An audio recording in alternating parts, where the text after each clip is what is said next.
It's been 2 movies in a row. Mm-hmm. And we haven't really talked about how some DCOMs just have an exclamation point behind them. Yeah. Like, it's incredible. Brink and Gotta Kick It Up. Gotta Kick It Up, exclamation point. I can't wait for You Wish to come up next. So exciting. What's another one? There's got to be another one. There's got to be another one. Christmas Again. Christmas Again? That's got an intro bang, theoretically, because it's got a question mark in there, too. I know. And an ellipsis. I'm sorry, in Punctuation Wars, Christmas Again is probably winning. Yeah, I just think we should, like, rank just the exclamation points and, like, their effectiveness. Mm-hmm. Alley Cat Strike? Alley Cat Strike has one? Yeah. Not gonna lie, it doesn't need one. Jump In? Jump In, yeah. Hell yeah. Okay. I think that's all of them. So, in terms of best DCOM exclamation point to worst, I think the best is Brink. I feel like you will lose a lot if it just is Brink without an exclamation point. But it's so actually not needed. But I kind of love it. Especially because I think, like, Brink is his name. Yeah. Brink! Maybe that's what they were going for. Brink! I feel like this movie doesn't need it. Gotta kick it up. Well, there's a question on if it has it all the time or not. Yeah. But I'm pretty sure it does. When we looked it up, the title, it didn't have it for a second, but it does on other places. Most of the time I think it has it, so I think it does. It could just be, this is a very minute detail about a Disney Channel original movie that may not be perfectly equated. Not everything is super official, formal. We're not uncovering a grand conspiracy of exclamation points, probably. Yeah. Well, in future episodes, keep an eye out for those exclamation points, guys. They're pretty cool.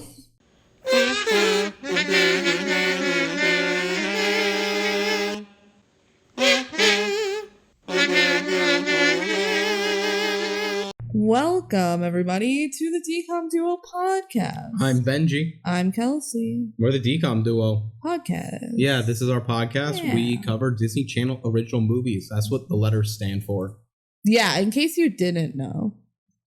You might not. You might not. I don't know why you'd, like, click on episode 40. Yeah, they could just be looking up Gotta Kick It Up, because that's what we're covering today. I'm guessing a lot of people don't tune in to us regularly, you know? That's fair. They were like, oh, that's a movie. I wouldn't mind hearing a podcast for, I don't know, this will probably be like an hour 45. How many Gotta Kick It Up fans are out there just itching for content? Let us know if you're a Gotta Kick It Up fan. America Ferrera, like, foaming at the mouth. Anyway. If you are a Gotta Kick It Up fan, you can let us know by interacting with our fan mail. Whoa. We don't have any fan mail today. We're also recording this before our most recent episode went live, so... We are recording this ahead of time, so we haven't even published Brink yet. But that doesn't really matter for you guys. Like, Brink came out 2 weeks ago. Now we're talking about Gotta Kick It Up. Yeah. And we're going to release another episode 2 weeks from now. But if you want to talk about any DCOM, Gotta Kick It Up, or anything else, you can email us at thedcomduo@gmail.com. Also, just any sort of comments or anything, if you want us to read it off, we'll happily discuss anything during this podcast. But since we have no fan mail because we're recording in advance, we can just keep it going. Mm-hmm. You want to give us some factos about Gotta Kick It Up, the DCOM of our dreams? Yes. I feel like we have given no actual opinions on this movie yet, which is very kind of funny. We usually do give like a little bit of an opinion about it, but if you want to just jump into the factos, we can. I think we both give like 3 words to describe it. Okay. It was kicking. Your turn. White savior, but... Good one. All right. Let's go. Let's talk about the factos. The DCOM Duo factos. Gotta Kick It Up was released July 26, 2002. That makes it the 39th DCOM. It's decently early in the process. Yeah. But still 39 by 2002. Like there were so many in like 99. And even 2002. Like there was so many that came out that year. This is right in the peak DCOM. They just threw everything in there. They're like, whoa, these make money. And yeah, you can feel like it's not, they haven't fully got into that golden era of when the DCOM formula is perfectly well established, but they're close. Yeah, they're close. It fits the timeline. This movie is directed by Ramon Menendez. Menendez. He was born in Cuba. Okay. And he has done nothing since directing this movie. This movie got him blacklisted from This was his magnum opus. And he said he could never do better than this. Yeah, exactly. So why try? Why even try? Going into our cast, our main character, Daisy Salinas, is played by Camille Guati, I would guess. Yeah, she is our main character, which was something neither of us remembered. Yeah, so we remembered, we're like, oh, America Ferrera was in Gotta Kick It Up. Oh my gosh. In our minds, we just somehow thought she was the main character because it's been a while since we watched the movie. She's not the main character. Camille Guati is the main character, but whatever. She was really just on small stuff, like a few episodes here and there. But also recently, she's in Harold and the Purple Crayon. That's the film that comes out in like a couple weeks, I think. Yeah. Probably, it might be out by the time this. I have no idea. I remember seeing the trailer for it. And she's playing Junior Detective Silva in that. So no idea if that's going to be a big role. But hey. She's still kicking it. She's kicking it, yeah. She's kicking it up. What a weird title for the movie, by the way. Gotta kick it up. Yeah. Like they say fine. like kick it a lot. It's fine, but I feel like it is very a random title for a movie that could have had a bunch of different titles. Yeah. I don't know. Sure. Now moving on to arguably the biggest star of the movie, not of the movie, but like aside from the movie, playing Yolanda or Yoli is America Ferrera. I'm just kind of going in order of her career. It started with like Gotta Kick It Up, like was one of her first roles. A fun fact I have about her that I learned a while ago is she is one of the first people to do the Wand ID on Disney Channel. That's so cool. Like for Gotta Get, like, hey, I'm America Ferrera. I'm America Ferrera from Gotta Kick It Up. And you're watching cool. Disney Channel. That's awesome. She was in the Sisterhood of the Traveling Pants movie and the sequel. She was a voice in like the animated Tinkerbell movie. It might have been that's like a whole thing, and it's like a whole series. I only saw the one credit for like the first one, so I don't know if she stayed with it or not. Maybe I just wasn't paying enough attention. But she played Fawn in that, which is one of the fairies. Yeah, you forgot Fawn brutally died in the first one, so they couldn't bring her back. Apparently, I did. She voiced Astrid in How to Train Your Dragon. I didn't know that. I didn't know that. Isn't that cool? I love How to Train Your Dragon. So she's done a lot with How to Train Your Dragon because they have like shows and stuff. And Astrid's like the female lead. Yeah, she is 100%. Then she starred in the show Ugly Betty from 2008 to 2010. Probably her most famous role. I mean, there's other a than lot, How to Train Your Dragon. There's a lot to argue, but How to Train Your Dragon, she wasn't a main character. Like, yeah, she is a main character. She is a main character. But you don't see her face. Ugly Betty, she is the main character. Yeah. And you see her face. So if you're going to like recognize her face from something, it's probably going to be Ugly Betty. Except recently she stars in Superstore, which is like fairly popular. That's on my watch list. I know I would like that show. I just have not watched it. I'm pretty sure she's the main character in that. She plays Amy. So if you watch Superstore, every clip I've seen from the show I've liked. Yeah. And then recently she was in the movie Dumb Money, and of course she's in the movie Barbie. She gives the famous monologue. Yes. And she was nominated for an Oscar for Best Supporting Actress for that. So congrats to her. Yeah. America Ferrera, you're cool. You're like getting your flowers now because of Barbie. Yeah, so it's kind of like she was this established TV actress with like fans and everything, but now is like when people are actually saying her name. It's kind of wild how long and successful a career which she's had. Where she's never really been an A-lister until arguably last year. Yeah. And yeah. Do I think she should have been nominated for Barbie? Maybe not. Maybe not. Like, probably not. I'm glad she's getting her flowers. But like, I don't dislike her. She's cool. Yeah, I thought her performance was good. I just don't know if it was like an Oscar performance. So. Yeah, it's literally just the monologue. Yeah, and she gave a good monologue. Yeah, it's just like, obviously they're in different categories, so it doesn't matter. But like, you're not going to nominate Margot Robbie. You're going to nominate America Ferrera, and that feels weird to me. Yeah. All right, next. I'm just going through all of like, we have our main 5 girls of the team. I'm doing them girls first. on the team. Yeah. Next is Esmeralda. She's played by Sabrina Wiener. She has done nothing since 2003. So, guess she stopped acting. Then we have Alyssa, who's played by Johanna Flores. She was in American Ashley movie, so hell yeah. She was in 13 episodes of The Young and the Restless, so not actually that much. And then she's done nothing since 2013. So there you go. Cool. And then last of the 5 girls on the dance team, we have Marisol. She is played by Sulema Rodriguez. Suima? That's how I would guess. Suima Rodriguez. Gotta Kick It Up was her first acting role. And she's done like a fair amount of stuff since then. It looks like a lot of like horror, and she's also like a producer. Okay. So still in the biz? She's still active as of 2020. So maybe not, but maybe. All right, now going into the 2 adults. Main adults, we have Heather Bartlett, our teacher, is played by Susan. Who is arguably actually the main character. Yeah, well, yeah. It's clearly Daisy or her. Yeah. She's played by Susan Egan, who plays Megara or Meg from Hercules, the Disney movie, which is so cool. And you could definitely hear it in her voice. So that's cool. She also had a role in Spirited Away, the English dub. She was Lynn, who is a servant in the bathhouse. That's a big role from what I remember. Yeah, I think you've watched it more recently. I watched Spirited Away a year and a half ago. It was less than that, I think. Regardless, more recently than I have. Yeah. So that was a pretty big role. I think she's like the person that takes care. I can't even remember the main character's name from Spirited Away, but it's a Ghibli film. I feel like the characters' names are actually like one of the least important things. Yeah. Even though I think that is a film literally where one of the plots is trying to remember a character's name. She was in 13 Going on 30 as Tracy Hansen. I have not seen that movie. I don't know if that's a big role or not.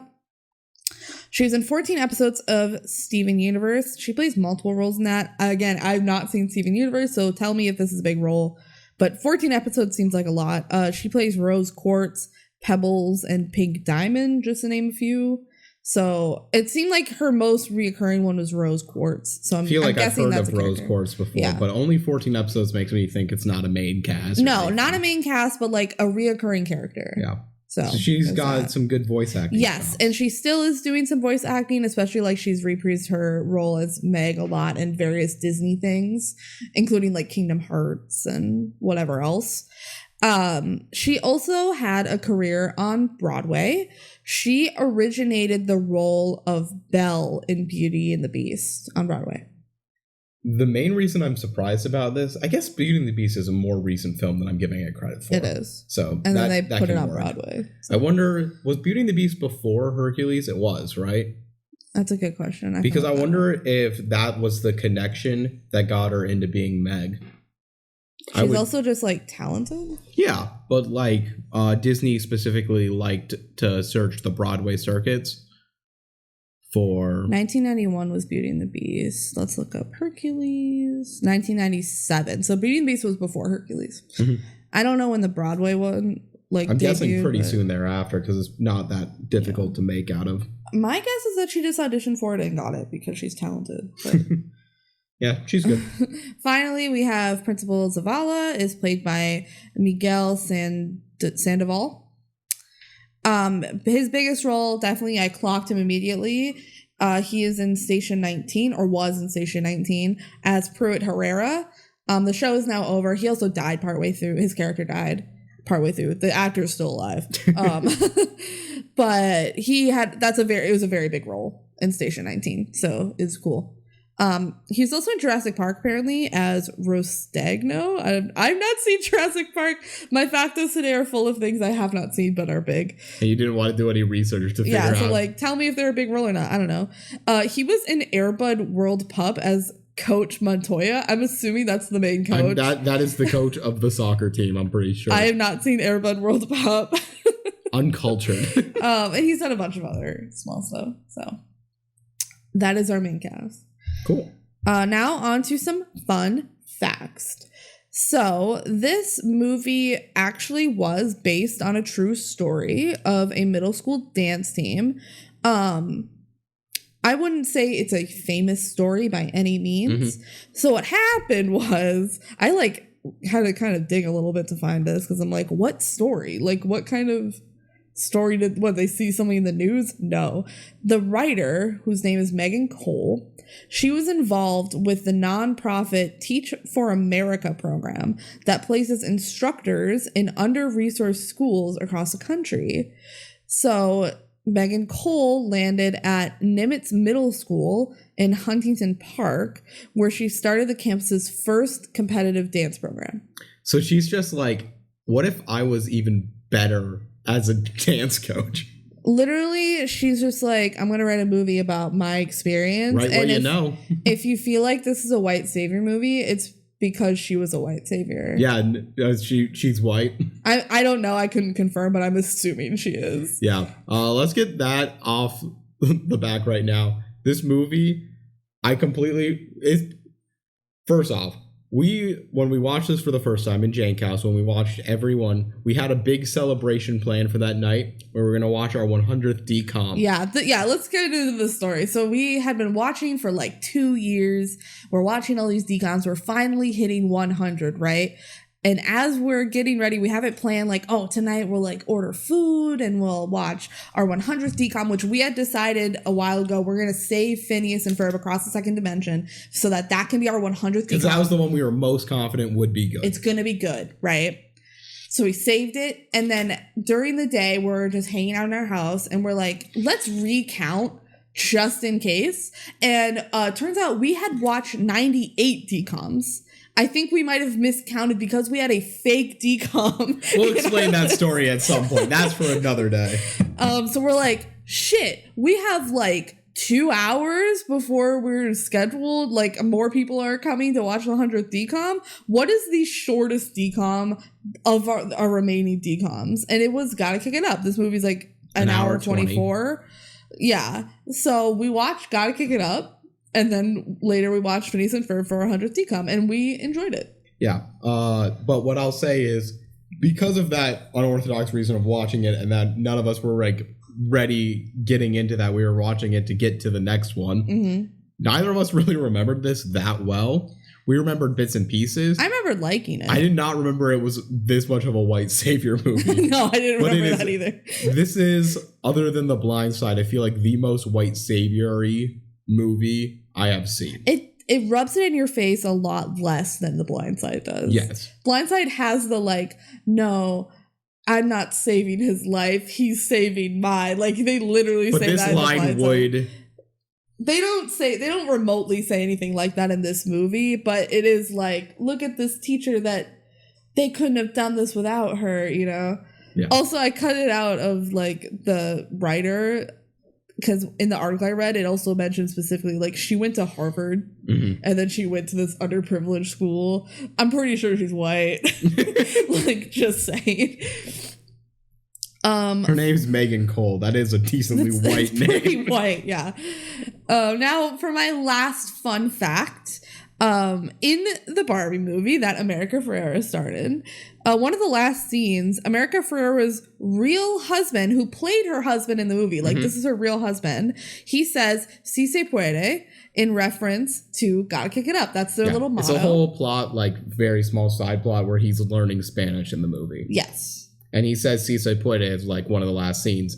And they say it because in this film, Gotta Kick It Up, they say it a lot. It's like the tagline of the film. Yes. And right away when he says it in the movie, she goes like, "Oh, honey, that's a political statement," and the daughter's like, "Oh, it's appropriation. Like, stop, just stop doing it." So I looked into it a little bit. Si se puede was first believed to have been coined by renowned labor leader and civil rights activist Dolores Huerta in the 1960s. So at the time, the phrase became a power chant as farm workers rallied for better working conditions, fair wages, and labor rights in the U.S. Cool. So, yeah, that's probably why in the movie, Marisol's grandmother says that all the time, because she was probably fighting for those fair wages in the 1960s. Makes sense.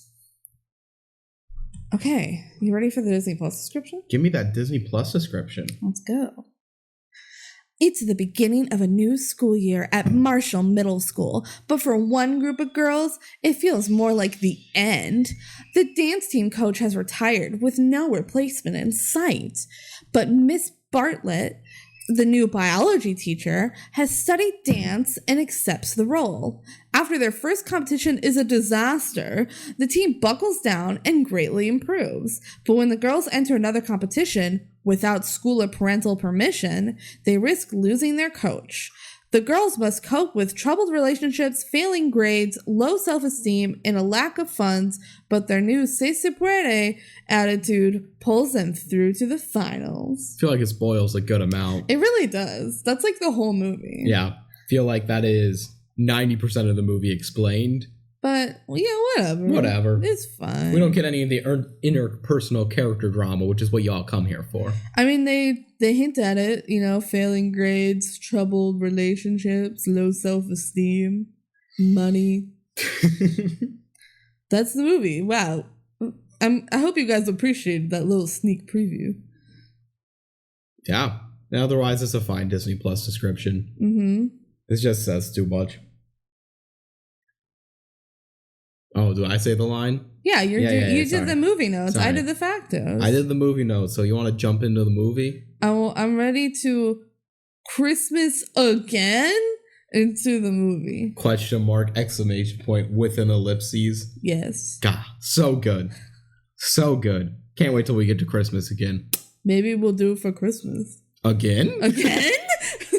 No, but instead we're going to gotta kick it up. So we start on some like fun little music playing over a high school. It's a middle school. Middle school. That's right. They're in middle school. Yeah, they're in middle school. Yeah. It really feels like high school, doesn't it? They're all 9th graders, and from where both Kelsey and I are from, 9th grade is very, very commonly high school. Because that's freshman. You go freshman, sophomore, junior, senior. That's not true for every place, and that's not true for here. But that's what's happening here. And we just get America Ferrera walking through the cafeteria, and I'm still watching this thinking, she's the main character. That's the main character. No. She goes to her cafeteria, gets like some Reese's peanut butter cups, a notebook, and a pen. Yeah, she like buys that from like a school shop, I guess? I don't know. It's like a cafeteria. I don't get... It's weird. But I guess it's first day of school. Maybe they're handing stuff out. Maybe. I don't know. Actually, I remember in elementary school for like the first like maybe week, there was a little stand that sold like pencils and stuff. So maybe that is a thing. I don't know. Well, after she grabs her stuff and starts walking away, a bully goes and knocks over her stuff. Yeah, and they're like, fuck you. And I thought this whole time, oh, that's going to be an upperclassman. But no, she's like the top class. So I don't know. They just were mean, which is funny because Yoli's very popular otherwise. I know. I feel like a lot of people like her, so it doesn't really make sense. Yeah. But whatever. But Daisy comes in and is like, hey, that's not cool. Hey, back off. Back off. And the bully backs off, and we never see the bully again. And this never is brought up again. It really isn't that good of an establishing characters because I don't feel like it gives her dynamics that well. Daisy's gonna stand up for Yoli, I guess. Yeah. And they're just talking about having the first day blues, how they don't like how they're back at school. Yeah. Meanwhile, the new teacher shows up, and she's kind of a mess. She's also white. And she's wearing like a big business pantsuit. Yeah. And she bumps into a student who is reading. This is Alyssa. Yeah. And she's like, can you give me directions to the admin building? She's clearly a mess, but she's trying to figure everything out. In case we didn't say it, this is a very Latino school. Yes. Yeah. It is. Heavily Hispanic. I'm really not sure we see any other really races. Well, we see, I think a couple white kids. I think some black students. Yeah. But it's very much Hispanic. Yeah. Yeah. And that's like a large focus of the film is that culture. Yep. So, yeah. Our lead two girls, Daisy and Yoli, are just killing it dancing to hip-hop music in the cafeteria. Yeah. They're absolutely bopping. Go Esmeralda walks by and is like enjoying it. She thinks it's going cool. Yeah. And she tries to give them some music to dance to. And they say, this shit's girly. Get this out of here. We're not dancing to this. We hate you, Esmeralda. You want to talk about your love for Esmeralda? I love Esmeralda so much. I think we'll get to it later as we get to know her more. Yeah. So Next, we meet the Principal Zavala. They always just call him Zavala. Yeah, and apparently he used to be in the army. Yeah. He goes and he's talking to a bunch of kids who are misbehaving on the first day, and he meets the new teacher, Miss Bartlett. And the principal's like, hey, I'm glad you showed up. Most people don't. Yeah, what? Yeah. Because your school's poor? Yeah, and she's like, well, hey, if I stayed with the .com company and watched it crash and burn, like, I can stay through this job. I can be a teacher. That's a very outdated, like, at the time this movie came up, the .com bubble. Let me Google when the .com bubble was. I'm sure it was relevant for the time. It is not relevant anymore. Like, I don't know. They're not making some old stuff. Yeah, March 10th, 2000 was the peak of the .com bubble, and it fell quickly thereafter. And so many companies shut down, and so many companies ruined. It's like any other economic bubble. There's a little recession with it. It's a whole thing. It makes sense. It makes sense for this storyline. Yeah. It just makes this more of a period piece. You're going to have to accept that. This movie doesn't feel like it's modern. That's fine. So then we get to her classroom. I made sure to take extensive notes on this scene because this is one of our favorite scenes in DCOM history. When we watched this film for the first time, this is less than 5 minutes into the film. Yes. And we said, okay, we can vibe with this. Yeah, I was... Even watching it again now, this scene comes in and I am so sold on the movie. Like, nothing else in this movie can make me hate it. And what's sad about it is this is the peak, and it's not like it's the rest of the movie is that bad. I think the worst part about it is just the fact that it's a white savior movie. Yeah. But if you ignore that, the movie's completely competent and fine. Yeah. But this is just the funniest stuff, and it's just wild. The vibes of this movie never get better. And this is the peak. Because this is peak. Yeah. All right. So we go to her classroom. Yes. She's not there yet. The teacher's not there yet. Yeah. Alyssa says, ew. She looks at her textbook, just trades it with another kid who's not looking for his pristine new textbook. Absolutely fucked him up. The kids are like, hey, why is there no teacher? Well, maybe with nobody in charge, we'll learn more. Yeah, and they start like dapping each other up. Yeah. And the bro in front, this just random kid, starts slapping on his desk, making a sick little beat, going, oh yeah, everyone's like, oh, absolutely, this is killing. Let's go. Oh my god, and Alyssa's like, guys, but what if we get detention? We're gonna get detention. And Yoli's like, shut up, Alyssa. Watch me dance. And she just starts getting out of her hair. It's America Ferrera just killing it. And they're tapping on their desk and they're going, go Yoli, go Yoli, go Yoli. They can just dance while tapping on their desk. Well, this happens, of course. The teacher, Miss Bartlett, comes in and she's like, whoa. Stop that. This is crazy. Yeah. And she's like, everyone turns to her because of that. And she says, good morning. And then she starts walking to the front of the room. Literally, she's only said 2 words. And a kid cat calls her. He does the whistle, do the whistle. Yeah, like literally 2 seconds after she walks in. And she says, well, I teach biology and I'm going to be your biology teacher. And there we get 3 comments from the crowd. One person saying, boo. Whoa. One person saying, whatever. Another person saying, nice suit. Again. Harassing her immediately. She goes, can anyone tell me what biology is? And someone goes, a royal pain. A total waste of time. She goes, well, biology is blah, blah, blah, gives an actual definition. Blah, blah, blah. And immediately everyone starts like yawning and acting so bored. It's been 10 seconds of teaching. Yeah, she's not that charismatic, but whatever. She goes, am I going too fast? Are there any questions? Yeah, and Daisy like raises her hand, is just like, why should we care? Like, why should we do this? Why should we care? We'd be better off busting some beats. Boom, boom, boom, yeah, the kid starts tapping on the desk and everyone goes back to party. Oh, shit. Oh. And then Daisy just gets up and starts dancing. She literally is dancing on the teacher's desk in the front of the room. This has been 30 seconds since the teacher showed up. How do you have the gall to do this? Just for the audacity for for the students to go, biology? Why should we care? Let's dance. And they just start going for it. It's so good. It's so funny. And Daisy's dancing, and there's a shot of the teacher, and she goes like, whoa. She can really move. Wow, that's impressive. And literally, this she's is just plot relevant. She's just like spinning around. Like, yeah. It's so good. So Zavala, the principal, comes in and he's like, hey, attention. Y'all, that's not good. Everybody listens because he's the principal and he means business. Yeah. Bartlett, no way. Zavala, he's scary. Yeah. So Daisy gets 2 weeks suspension. And then or not suspension, detention. She goes, that's whack, Colonel. And he's like, well, that's 2 more weeks for insubordination. Yeah. And Yoli's like, but she wasn't the only one dancing. And he's like, do you want detention too? And she's like, no. No. So she shuts up because Yoli's smart. Yoli doesn't stand up for Daisy the same way Daisy stands up for Yoli. Exactly. Fake friends. Fake friends. So Zavala goes up to Bartlett and said, hey, you got to be like a military leader with these kids. Get your troops under control. And like salutes and walks away. God bless America. Yeah. So that's the scene. We love that scene. I don't know if we did it justice. It's incredible.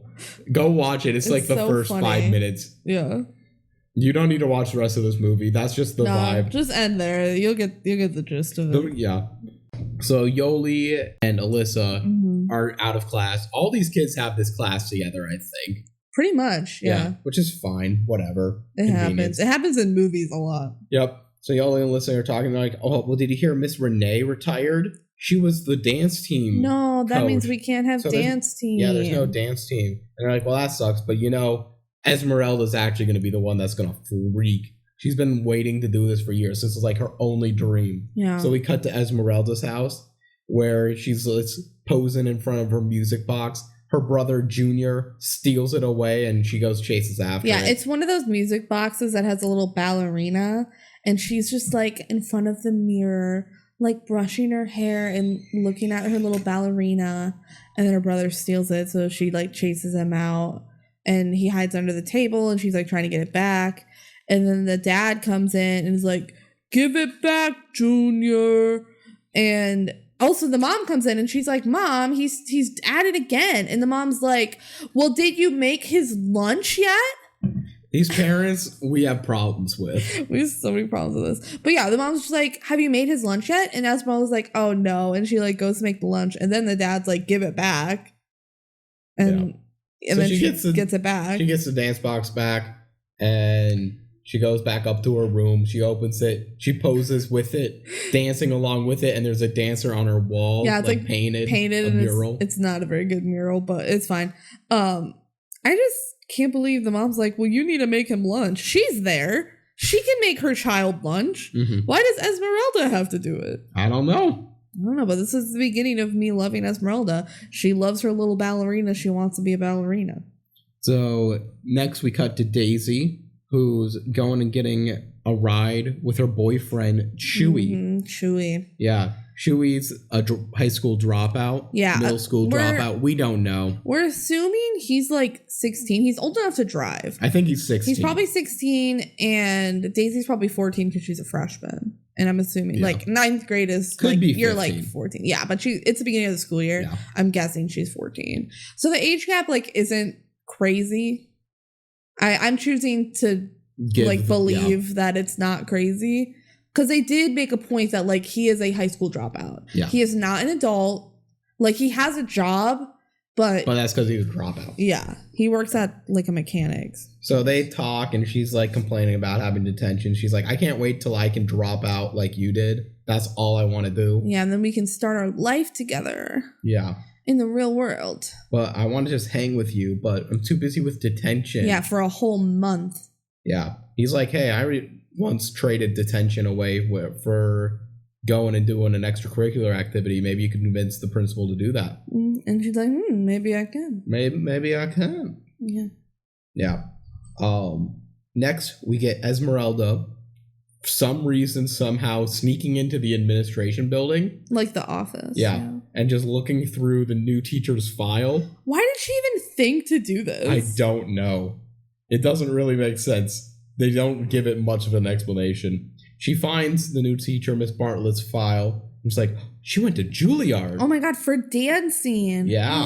Wow. Whoa. And she runs into Principal Zavala and it's like, hey, did you know that she went to Juilliard? She should like teach the dance coach. Can you force her to do it for us? Yeah, so she goes up to Zavala and is like, she went to Juilliard for dance, and he's like, yeah, I know. Why are you looking at her file? And she's like, oh, I didn't mean to, but I did. So can she be our dance coach? And he's like, it's volunteer only. I can't, like, I'll ask her. And she goes, well, can't you make her do it? Gosh, these kids are so entitled throughout the whole film. I love them for it, but it's crazy. I freaking love Esmeralda. Can't you just make her be the coach? The gall these kids have. Yeah. It's really shown from that first scene. Yeah. But, like, they are a lot. Yeah. Yeah, so Zavala's like, I'll ask, okay? No promises. So Zavala does go and talk to Bartlett, and he's like, well, the girls really want to do it. And Bartlett's like, no, I want to be a teacher first. I don't want to dance. Zavala says, well, this is the only way for, like, the students to not be a part of a gang. What? Yeah, basically what he says. She's like, I'll think about it, but probably not. So then Esmeralda goes into Bartlett's classroom and is like, hey, so Zavala talked to you about being the coach, right? You're going to do it? And she's like, I don't know. I don't really want to. Yeah, and Esmeralda's like, well, how about I give you some advice on how to be, like, a really cool teacher, and then you be our dance coach. What if we do that trade deal? And she's like, all right, I guess. It's crazy. And we do not get to hear the advice about being a really cool teacher. No, we don't. I wish we got to know, because I would like to be a really cool teacher. But apparently not. Yeah. So then we hear the announcement in the PR room. PR room? What's the word? I don't know. The one with the speaker, the intercom. Intercom, I think that's the word I was looking for. The intercom room, where they say dance tryout's going to be tomorrow at 3:30. Yeah, and it's specifically 9th grade girl dance team. Like, so if you're wondering why there's no other grades there, it's specifically 9th grade. Yep. I don't know why. I don't know why either, but it's for the plot.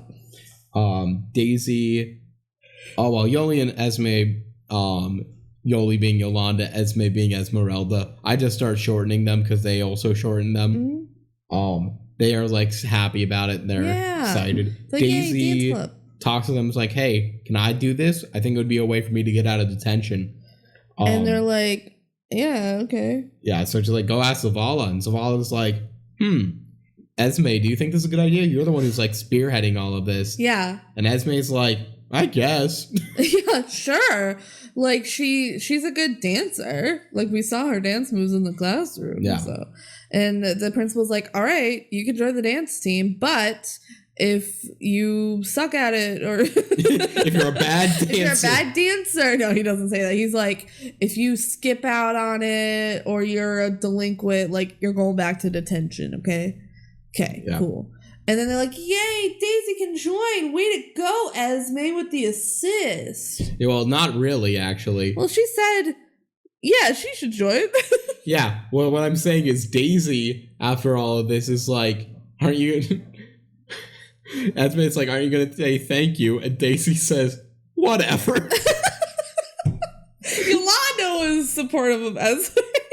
Daisy's always so mean to her. What's great is it's not something that's really that resolved. They just grow closer as friends or stuff, but they're already, like, kind of friends. Yeah. It's just like, it feels like Esme's the annoying person that hangs around them, but from an outsider's perspective, we can see Esme's just way nicer than the others. Yolanda is nice to Esme. I fully believe, like, they're friends, and then Yolanda and Daisy are friends, but Daisy's just mean to Esme. Daisy's just a mean girl. Esme is a little weird, so, like, there is that. Miss Bartlett hands out flyers to the dance club. And is telling people to go and watch it. Gives one to Mary Soul, who she has to explain the words she, like, say it out. Yeah, for. Marisol doesn't speak English super well. I mean, she actually is pretty good at it. Yeah. But throughout the movie, she's like, what does this mean? Side note, Marisol's barely a character. But she is like the 5th girl that's named. She's on the team. poster. Yeah. She has lines and stuff, but it's also, she's like the one that's not developed. I feel like the other 4 girls have some development. Yeah, and Miss Bartlett like speaks some Spanish in this scene and maybe like a scene after, and then she like never does again the rest of the movie. And she doesn't like speak very detailed Spanish, it's very so it might much, just be knowing a couple words. It's very much like an American accent. It is not. It is it's funny. really funny. It's like perfecto. Como se llama? I don't even think she says that. That's the vibe. Yeah. So then they're at the auditorium where they're gonna go do the dance team tryouts. Yeah, but where's Miss Bartlett? Miss Bartlett is late. Oh no. Daisy tries to leave, but right when she does, Bartlett comes in. Yeah, she's like, if she doesn't have to show up, neither do I. And then Bartlett's like, going somewhere? Go back to detention, Daisy? Mm-hmm. Didn't fucking think so. Got her. So she tells everyone to sit down, and someone just goes, how can I dance when I'm sitting?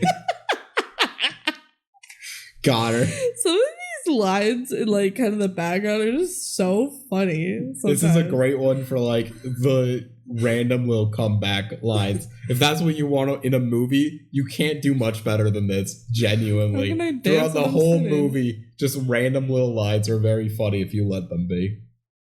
So Bartlett comes in. She's very methodically organized, like military-like, and saying, "Okay, here's all my rules." Yeah, here are the rules of dance team. First rule: everyone's got to wear their matching gym uniforms and wear clean shoes, and they're gonna wash. And everyone is going to be very neat and orderly about this. Okay, all she says is gym uniform and clean sneakers. And one girl goes, like I'm going to be scrubbing my sneaks. And then she leaves. She leaves, and like one other girl leaves. Her friend goes with her. It's like, dang it. It's like, what were you expecting? That's enough for you to, you were dedicated enough to come to this. But you like, immediately leave from your that. shoes need to be clean. Fuck that. I'm out. I think she was looking for any excuse to leave because it would be like cool, you know, and she probably expected everyone to like get up with her and quit, and it was just her one friend who's probably her lackey. Like, you got all the social dynamics of this school down. We never see her again. Bartlett continues. She's like, okay, tardiness will not be tolerated. Does anyone else leave because of that? Some people might. I don't know, but the thing is, Esme shows up. So yeah, I don't think anybody leaves, and they're like, okay, we can deal with not being tardy. But Esme shows up right as she's saying that, and she's like, I'm sorry, I had to like take my brother to daycare or take my brother home. Yeah, like once again, providing the childcare to her little brother. She is the sole provider for this family. It's so sad. And I feel so bad for Esme. We'll Bartlett's like, well, can't do that again. Starting now. Which, side note, we've already seen Bartlett be late to like 3 things in this movie, and it will not stop. Also, no one in the film gets penalized for tardiness. Otherwise, she shows up last to dance team throughout the whole movie. She's like always the last one there. So, don't throw stones if you're in that glass house. Yeah. Just gonna say. Next rule: if you get a D in a class, you're gonna be on probation and you can't compete. And this is where a bunch of girls Two girls leave. They always leave in twos. Like 2 girls always walk out. And so yeah, they're down from like 50 people to probably like it wasn't 30. 50. It was probably like 40 to 30. 30 to 20. Okay, something like that. Is what I would say, but it's less people now. And she's like, okay. The rest of you are going to dance your best moves to the choreo that you brought. They all were supposed to bring and they had to bring their own music, yeah. So just as they're setting up to get ready to dance, Zavala shows up. He's the basketball coach. Yeah, she goes over. They're in the basketball gym. By the way, Bartlett and Zavala are like kind of flirty throughout the whole movie. It doesn't go anywhere, but like you kind of expect it to go somewhere. But she goes over, she's like, you're the basketball coach? And he's like, someone had to.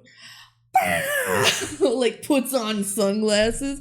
Well, I someone feel like had to this be is. the cool I did not basketball get the coach. same reading from this scene as you did. Like, I thought this was like a we're underfunded type of thing. it's like, I'm such a cool principal. I'm also the basketball coach. I took this as a we're underfunded. Please help.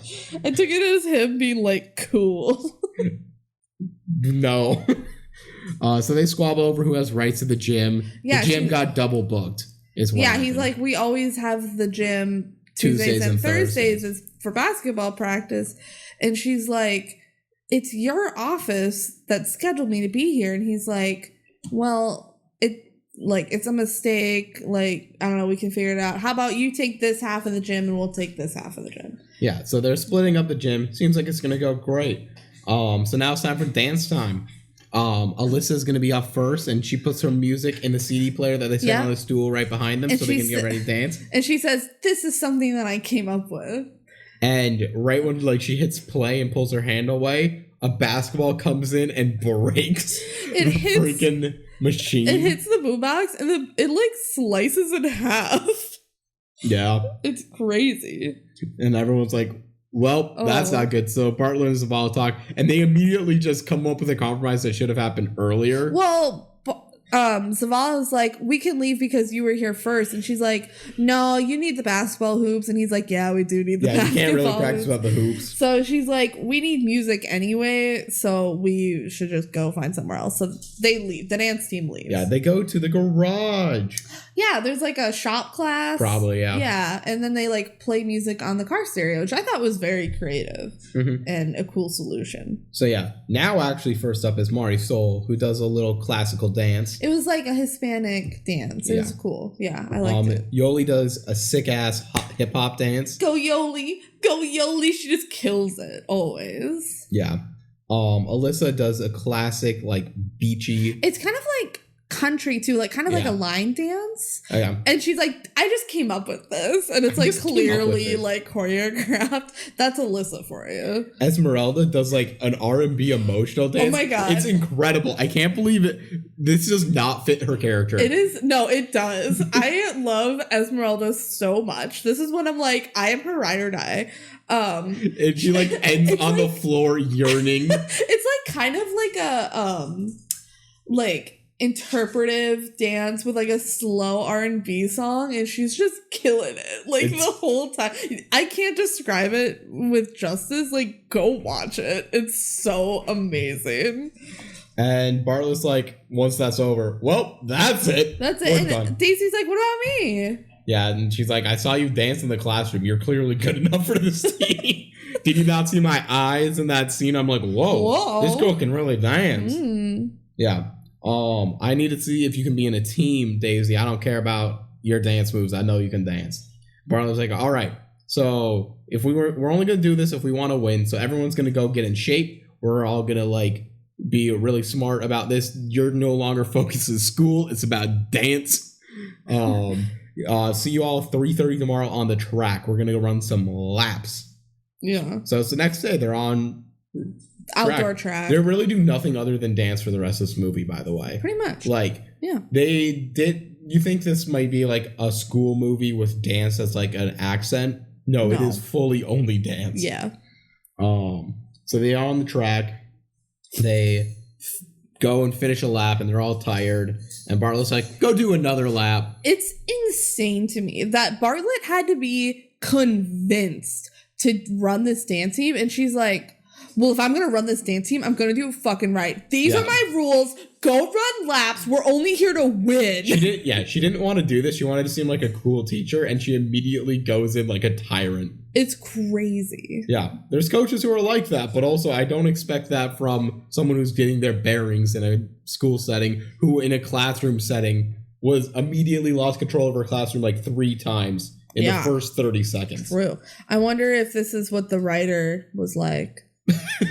She did this in real life. This is a true story. It's a true story, guys. Kind of. Maybe. Maybe. Probably not. Probably very loosely based. Man, but do we get an ending that tells us what happened in the future? Well, this is a fake school, so it doesn't even matter. Yeah. the kids complain about doing another lab because they're like, our meet's in 2 weeks. Can't you let us dance and figure out what we're going to do? Bartlett's like, I don't know what our routine's going to be. I haven't figured it out yet. You had to do a lab. Let me think about it. And was like, wait, what if we just do the routine that my sister did a couple years ago? And she starts breaking out the dance. She's like, I remember it. And everyone's like loving it. Go Yoli, go Yoli. But Esme's like, that shit kind of whack though. We gotta do something new. Go Esme. Which I'm kind of like expecting because Esme keeps getting ripped on in the whole movie. But no, people are like agreeing, like, yeah, let's do something new. Yeah, we need something fresh. And Miss Bartlett's like, oh, like this? She stands up and does like a little ballerina move. She's like, I think like we put our arms up and then to the side and then we do that. And they're all like, the girls are like, that sucked. You're old. That's stupid dancing. Okay, boomer. She's like, well, then why don't you show me something? And then Daisy's like this, dance, spin around. And she's really good. Yeah, and everyone's like, wow, she's really good. But then everyone gets mad at her for dancing. They're like, Daisy, we're obviously not going to be able to do that. It's too good. You're just trying to show off. This is such a stupid argument. This whole scene is stupid. And then Daisy's like, they're all yelling at her. And she's like, fine, Bartlett, you made your point. What was her point? That she gets to choreograph it, I guess? Yeah, I don't know. I don't know. She's like, I'll think of a routine when you guys do another lap, and everyone's annoyed. And Daisy, they go do a lap. Daisy kicks up dirt before she goes. Like, this is stupid. Also, Daisy is wearing jean shorts. Yeah, everyone else is in their normal gym uniforms, except some people have different shirts, which is also weird. Well, my high school gym, it didn't matter what shirt you wore, or even really the shorts, as long as it was athletic. Even the shoes. For some reason, it was middle school where they're like, you need a white or gray t-shirt unless it has the school like name or logo on it, then it can be a different color, but it has to be white or gray. If it doesn't, you have to have like navy blue shorts and you have to have white sneakers. Why does it matter? Like my high school, like thank God they're just like, wear athletic clothes and you can wear like anything you want. So that's how it should be. Yeah. Once they're done with the track, they go inside and they find some old dusty pom-poms in a closet. And everyone's like, why dance team has pom-poms. I hate it. And they're like, why don't we get like fancy uniforms? And they're like, we can't find it. You're just going to have to wear your gym clothes. And they're like the poor schools? Like the poor schools? You are the poor schools. Don't tell me you're they not. They don't want to act like the poor school. Yeah, so they just can't. I've seen Esme's home life. They just can't find the old uniforms right now. It's in a box somewhere. Yeah. Who knows? So they're like, man, our routine for the meet that's like tomorrow is so basic and modest, and I hate it. But Esme's like, I think it's really good. Bartlett's like, I don't want you in over your heads. We're just gonna get you like to a point where you can start competing. Yeah, it really sounds like that. You know, she doesn't expect them to win. Like, we're just gonna go simple and let you guys get the feel of it. Yeah. Let's put a pin in that. So we get to our first meet, which feels very quick. This movie has weird pacing. I wouldn't say it's bad or good. It's like sometimes it's really slowed down and other times it's been weeks. Which I guess movies are like that, but it never really has a good like transition like tell. The action is always fast even when it doesn't deserve to be. Yeah. And that's where I think the issue is. We don't get buildups for stuff. I feel like there's not enough montages, honestly. Yeah, which is weird. Yeah. For a movie like this, there's often too many montage stuff. Like, we only know that they are ready for their meet and have a routine because they said, like, okay, our meet's tomorrow. Like, we haven't seen them practicing their routine. We have not seen them dance as a team at all until their first competition. Which maybe we don't need it, but it feels a little weird. Yeah. That they like all learned this routine without any learning scenes. Yeah. Whatever. They get off their bus. They're all in their gym clothes except for Bartlett. She's in full girl boss mode. She's absolutely gas keeping. Wait. Did you say gas keeping? Yeah. Gatekeep, gaslight, girl boss. That is the vibe right now. There's a big crowd for this contest, but I guess it's enough parents. That makes sense. The kids walking in, there's like 50 trophies on a table, and they're all like looking at them. Which, why are there that many trophies? Do they all like, individually get a trophy for winning? Yeah, or it's probably also like first place, second place, like. Yeah, but that would give us like 3 trophies if Maybe they do all get their own little trophy, and then there's also a big trophy for the school. Yeah, I don't know. They look at another team stretching like pretzels. They feel out of their element. They think the other kids are pretzels. They're not pretzels. They are pretzels. Yeah. So they all start stretching. Alyssa is like, hey, here's my mom and dad. They came to support us. Meet our coach, Miss Bartlett.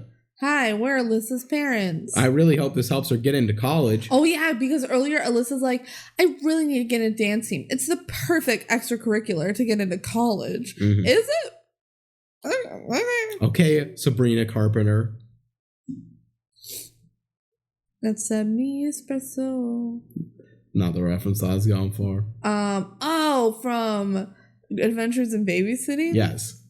I have to take photography internship to get into college. It's a perfect thing to round out my resume. Mm-hmm. Yeah. Barlow's like, man, I really hope I don't disappoint your parents. Like, hopefully they're not shitty. And there's no chance of that, right? We'll find out. So backstage, the Rolling Hills school that's hosting the meet, they show up and they're all fancy and they aggressively do a good luck chant. Yeah. At Marshall Middle School. G-L-U-C-K, good luck, good luck. And you think for a second they're going to talk shit and then they're like, good luck. Which honestly is even more talking shit. Let's be real. They're like, you're going to need it, but they don't say that. No, they're very kind and respectful, hooray. But also I want like the undertones of them being just assholes that never show up again. You came up with this whole backstory for this team. Yes, this is the school that I do my development on. Esme's like, I feel like I'm gonna throw up, and she's feeling sick. So Miss Bartlett finds her. It's like, hey, go breathe through your nose. This is probably just nerves. You're gonna be fine. You can do this. Y'all are going to be great. Y'all are going to be cool. Oh, I have to go put in the CD and press play. This is so important. It's very important that someone on the team has to go and press play on the CD. They give the CD and they tell them what track and they hit play. This is so important. And we're making a bigger deal about this than the movie does. No, the movie does later. The movie makes a big deal about this later for no reason. So we'll talk about it later. So they're all a bit nervous when they're going on. Zavala shows up. He must have driven to this meet individually. He always just drives. He's like, I was just curious how you guys are going to do. Yeah. Right as Bartlett plays the CD. It's because he has a crush on her. Let's be real. So they all start with their power hands. They're doing their dance. They're dancing. And guess what? They're not very good. Yeah, they're really not. And then they try to grab their pom-poms. And Esme especially is falling behind and not really getting it well.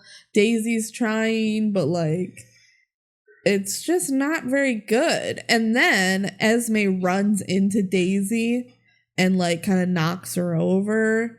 And it's really embarrassing. So Daisy just storms off. Yeah. And then Yoli chases after her and Bartlett just stops the music. The crowd lightly applauds because they're like, well, you did technically do a dance.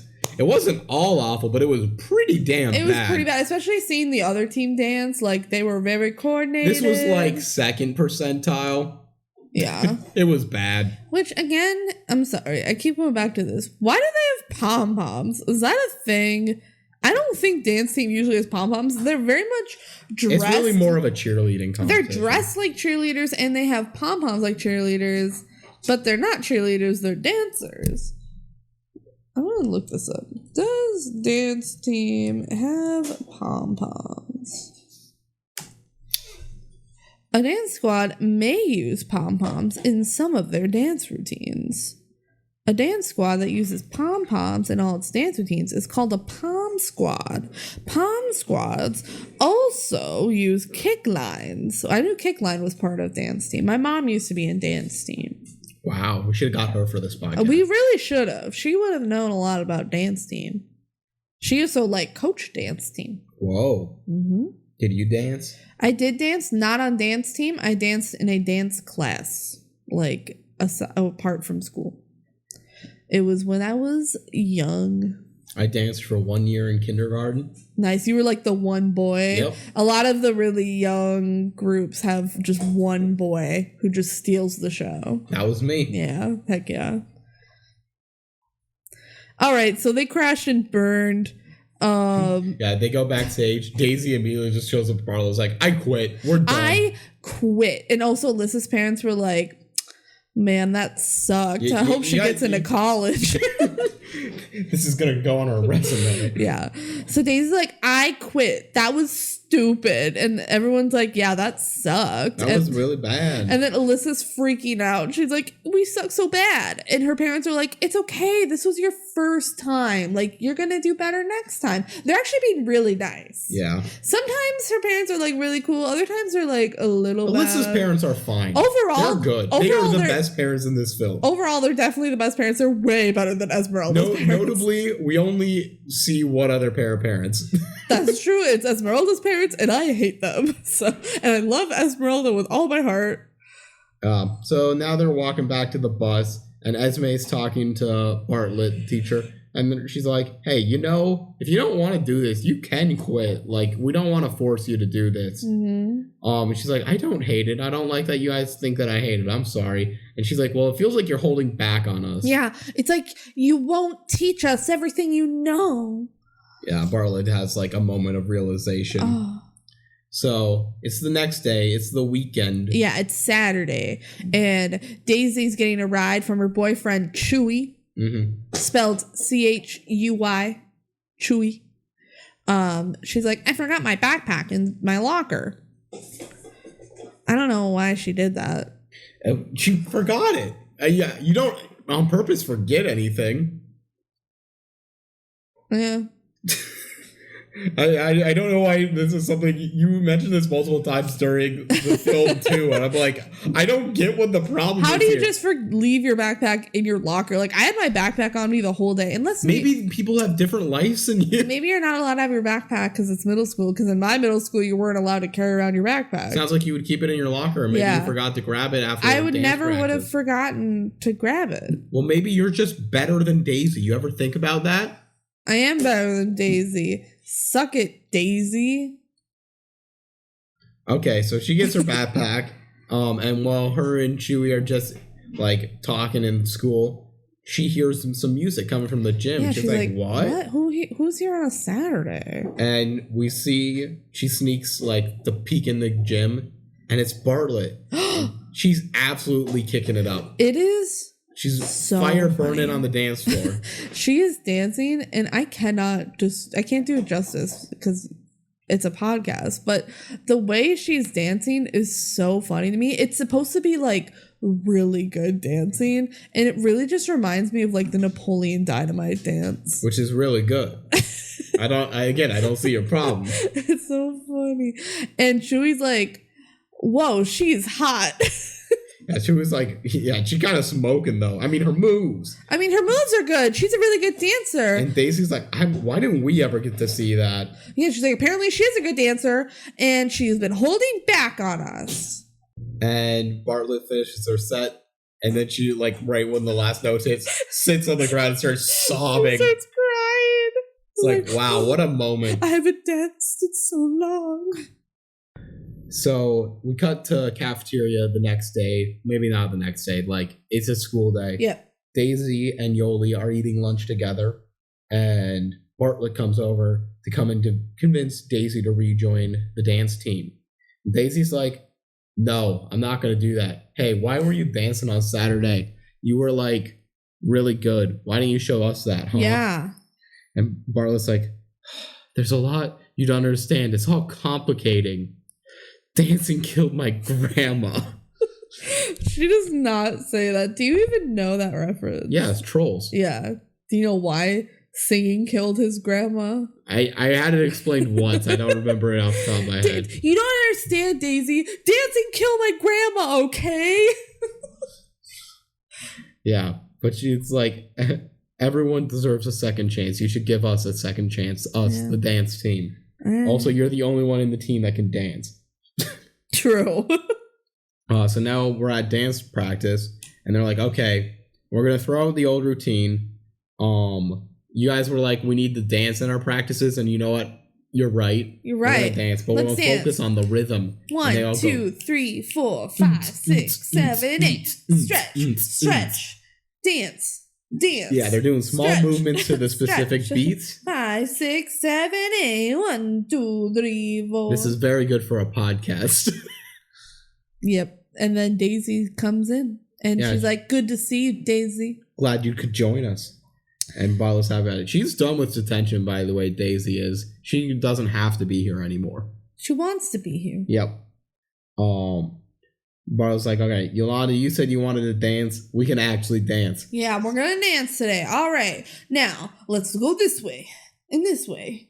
Yeah, whoa, she's whoa. a 5, 6, 7, 8. She turns around so her butt's faced in the rest of everyone. So she's like, you can follow my moves. And she starts doing these high-level moves. Yeah, she starts spinning. And none of the kids are trying at all. They're just watching. Because she just breaks away and is going too fast for them to keep up. And she does her little spin, twirl around, wow, wow, wow. And then they're like, oh my God, you can dance. And they hug her. Yeah. Because she's an amazing dancer. Everyone loves her. And then we get a cut to them doing like the full routine. It's going pretty well. Yeah. Why do we get this cut? I don't know, because it really is just like a small little bit. It's just to show time has passed and they're all good. Show that time has passed and they like have a routine and they've gotten a lot better. You know, the whole point where you're supposed to be like showing their effort to come in. We don't get a montage of that or anything. We get the first practice and then the last practice. Yeah. The girls are then talking to Bartlett and they're like, hey, can you schedule us another meet? We're ready. There's a meet in Hamilton this week. Yep. We should do that. And she's like, I don't think you guys are ready yet. I don't think you're ready. But, like, I'm not going to do it again. We did it too early last time. We'll do it when you're ready. The girls are like, why can't we? We're ready. We're ready. And they're all talking amongst each other and like, well, let's find a way to just go. Okay, how about we have Shuey and his friends drive us to the meet and then we just go. Esmeralda will go and fake the administration papers, and then we just go. We don't have to tell anyone. But Alyssa is like, I don't know. Maybe it would just be better to try and convince her that we are ready. Mm-hmm. And then Esmeralda's like, I've got an idea. So then we cut to their plan. This incredible plan. It's incredible. They go to the administration building. And they go and distract them. As Alyssa goes and like talks with the people there. Like the secretary, like, oh, can you show me something? And she's like, sure. And then Esme just walks on by, goes into the room that has the intercom system, which is like a separate little closet. And she turns it on and puts a cassette player in there and like hits play. So it's going to play something. And then she walks out, grabs the key that's next to the door. Why is the key just hanging on the door? Why do you have a door in the first place if that's the case? I don't know. And she goes in, she locks the door so nobody can get into the speaker anymore, and she throws the key in the trash. Brilliant plan. Esme just be out here breaking into administration anytime she wants. Entering. Yeah. So, then it's at the cafeteria where their music is playing because that's what they set up. Mm-hmm. And they start doing their dance routine out at lunch in front of everyone. The whole audience do be enjoying it. And the girls kind of be killing. They be killing it. Dance. They slay just a little. Dance. And then Bartlett watches and she's like, what the fuck? And Zavala's like, why is there music playing? And the secretary's like, oh shit, the key to the door is gone. Uh-oh. Like something happened. You expect this to be a bigger deal than it is. and Zavala's like, Bartlett, what's going on? And she's like, I think they're trying to convince me that they're ready for a meet. And he goes, well, what do you think? And she's like, I don't think they can be ready until they learn to respect their coach. Very true. That's true. That's a good line to put in this point. So yeah, now post prank. I guess that's what I would call it. Yeah, they like go to the locker room and Bartlett is there waiting for them. Yeah, she's like, I'm not mad, I'm disappointed. Except she's actually more mad than disappointed. She's definitely mad. Yeah. And she's like, "What? How do you guys think that made me look?" And Daisy's like, "It made you look cool. It made you look cool. Okay, we killed it." She's like, Hamilton, this was not okay. You guys completely disobeyed me. Like, you think breaking into the intercom is cool and doing this, whatever. And Yolanda goes, does this mean Hamilton's off the table? And she goes, Hamilton was never on the table. I just love it. Yolanda's mind. She had convinced her that they're doing the meet. And she's like, man, does this mean we can't do it now? Like, you were never allowed to do it. Yeah. So they're like, you just gotta listen to me at some point. She just storms off angrily, but she's also like, as she leaves. Also, Zavala found the uniforms. Here they are. Oh yeah. Also, here's your stupid uniforms. Yeah. They might need some sprucing up or whatever. She like says that. I like how it's kind of like a reward for the kids in a weird way. They get to see their uniforms. I think it's a punishment because they're shitty uniforms. Yeah, so the kids are like, yeah, these are a little gross. We gonna have to work on them. So they all go and sew them up together. All of the whole team. Yeah. It's just they're all sewing. like, let's up our uniforms, make them cool. Let's add some like glitter and some like ruffles. Like, I don't know. They add a little bit of flair to the uniforms, which look like cheerleading uniforms, by the way. Mm-hmm. And they're like, man, it's so sad we don't get to try these uniforms out in a meet. What if we just do the original play? Yeah, what if we just go and we get a ride and Esme already sent in the papers. Yeah, Esme just breaks into admin all the time and she sent in the admin papers. So. Yeah. And we'll just all keep a secret. Yeah. And we'll be fine. So then they're about to go leave for their meet. Yeah, so now it's the day and they're like all meeting up and they're like, I don't know, this is kind of scary. And then Marisol is like, guys, si se puede. And everyone's like, si se puede. Yeah, my grandma taught me that. It means yes, we can. Yes, she can or something. Yes, I can. Yes, I can. And they're like, yeah, si se puede. I'm sorry, I'm so bad at saying it. Si se puede. Puede. Si se puede. Si se puede. I took Spanish for you did. My foreign language, but I took it as little as I possibly could. Nice. So. All right, yeah. So then they make it to the meet. Yeah, Chewie and the boys are driving. I don't know who Chewie's friends are, but they all got into cars with arguable strangers. Mm-hmm. Good life lesson. And they go and check in to the meet, and they're like, Marshall Middle School is here to dance. and they're like, all right, where's your coach? Yeah, the coach has to sign him, and Daisy's like,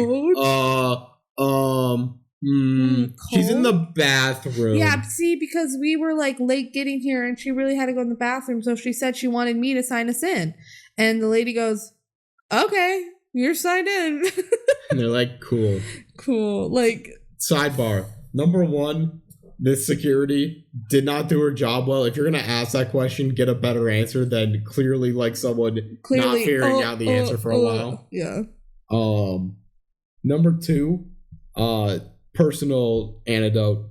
I was the captain of my high school quiz bowl team, and I had to do this once because he's a rule breaker. I'm a rule breaker. My quiz bowl coach, there was a whole problem with getting buses and stuff. So the day before a meet, we had to like figure out parents to drive us there, and then I had to go sign in for the teams, and I just acted like our coach was there. You just said, I'm signing in. Because it said like we couldn't be there with our coach like online or something. And I was just like, if I just go in and say, oh, Orno's here and ready, we're good. I feel like you could have had one of your parents pretend to be the coach. Man, it's like people in the know, like, you know people. Oh, shit. You know? So you're just like signing in and they didn't even ask for your coach. They didn't even ask. And they never noticed. To be fair, there were a lot of teams there that day to sign up. And it went completely fine. And to this day, that was the only Quiz Bowl tournament I've ever won. So, pretty fun. Pretty cool. I felt very proud of myself that whole day. Yeah. But now back to the dance competition.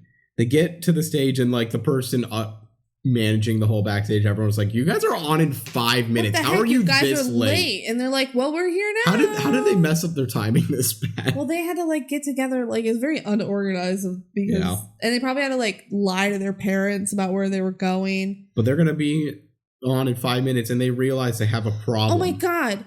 Wait, Daisy. Remember, we need someone to give them the CD and hit play. Yeah, who's going to hit play on the CD for us?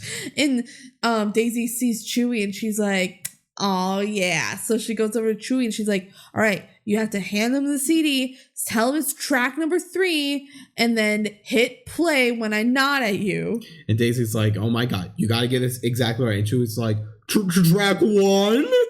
Yeah, what track was it again? He's making fun of her. And she's all nervous about it and mad that he does this, but and they're he's like, the whole it's scene. fine. He's like, calm down, I got you. Like, he's being a good boyfriend. Put some pins in Put this. some pins. He has done nothing wrong in this movie other than be a high school dropout. Take the pin out of the press play is important.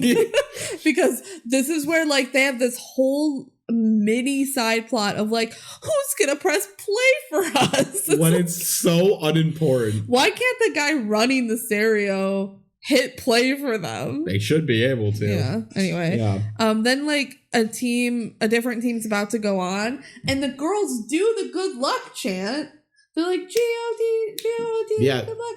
They Like, learned the good luck chant. They stole They're it from thieves. the other school. So the other team ahead of them is starting to do their routine. I never really wrote on the other teams. They're all the other teams are good. They're really good. Yeah. But in the middle of their performance, we get a cut back to our heroes who just say petroleum jelly, and then it cuts back to the performance. Imagine dancing. Look at these girls dancing. Cut.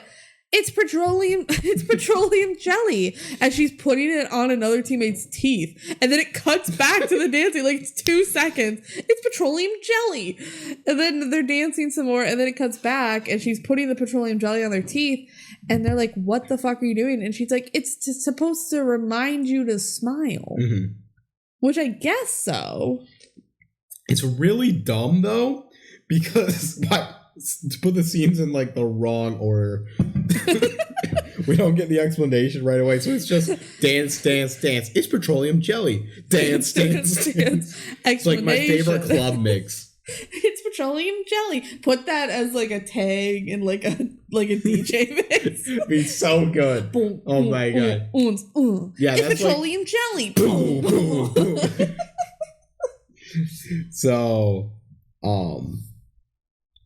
yeah, the team that's dancing, their dance ends, and everyone on the team says, together! That's the only note I wrote down, because sure. That was funny. Yeah. So, Esme's, like, nervously looking through a mirror, like, feeling scared and everything, and then it pans through the mirror to Daisy. It's not, like, a big mirror. It's a little handheld mirror. She's looking at her face, and then she, like, tilts the mirror so that you can see Daisy's face. And the Daisy's there, they're actually being supportive of each other. Yeah, Daisy for once in her life is nice to Esme. Yeah, wow. It's supposed to be this, like, whole arc, but I just don't believe it. Yeah, they meet together, they're pumping each other up, they're all doing good teamwork stuff. Si se puede. And they go and dance. They genuinely do pretty well. They do pretty good. It's miles better than they did before. Yeah. Like, they're not as good as the other team, but they're holding their own. Yeah. Now. They are genuinely competent and pretty good. Yeah. So, good for them. They're doing well. Yeah. Everyone is happy. The performance ends. They get a good applause and everything. As they walk off stage, one of the 3 judges for the competition pulls over Daisy. I didn't write her name down, but they mentioned her name so many. Renee something. Renee Elliott. Oh, I think that's it.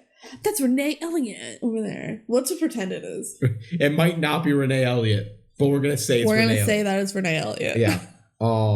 She's like, I'm the principal of the High School of Performing Arts. Not the High School of Performing Arts. Renee Elliott of the High School of Performing Arts. Everybody knows her name. I'm like. I was gonna say I'm really good because I says she's really good. But no, that's not what you meant. Imagine the principal goes, "Hi, I'm Renee Elliott from the High School of Performing Arts, and I'm really good." Okay, bye. No, she says, Daisy, you're like a really good dancer. Do you want to join my school next year? You look like you're having such a good time, and you're such a good dancer. You should be at this school. A performing arts. Yeah, and Daisy in her mind's going like, but I was going to drop out. Daisy says, I can never afford something like that. And she's like, well, we have scholarships. Like, there's definitely options. Here's my card. Let me know if you want to work it out. Mm-hmm. Yeah. So now they're coming back in their cars and they're all celebrating. They got 3rd. It was out of 26 teams. Yeah, they got 3rd. They got a trophy. That is really good. I'm glad they didn't win. They're all celebrating as they're escaping from the cars, but Alyssa's parents show up. The only parents in this film that show. The only parents that actually care about their child. No. We haven't really mentioned it, but there's like 20 people on this team. We only talk about 5 because only 5 have any lines. Yeah, only 5 have names. But there's like 20 people and only 2 parents in total care, and they're both Alyssas. So they're like, Alyssa, where the fuck were you? Who's driving these cars? What strange men are driving you around? It's like, we got to tell Zavala about this. And everyone's like upset because they know that's going to be a problem. Yeah. But Chewie's like, hey guys, come on, ladies, you want third place? Yeah, okay, yeah. So they're like, we're gonna tell Zavala about this, and they like take Alyssa away, and everyone's going, oh shit, like we're in such trouble. And then Chewie goes, come on, ladies, you won third place. Cheer up. It's like, Chewie, read the room. We're about to get in trouble. He's like, come on, girls. Where's the smile? He can't fit his narrative arc, his pacing of this movie does not fit the timeline nearly like any of the other pacing of the movie. He's like a more reasonable timeline, except for what we've put a pin in. We have so many pins. Yeah.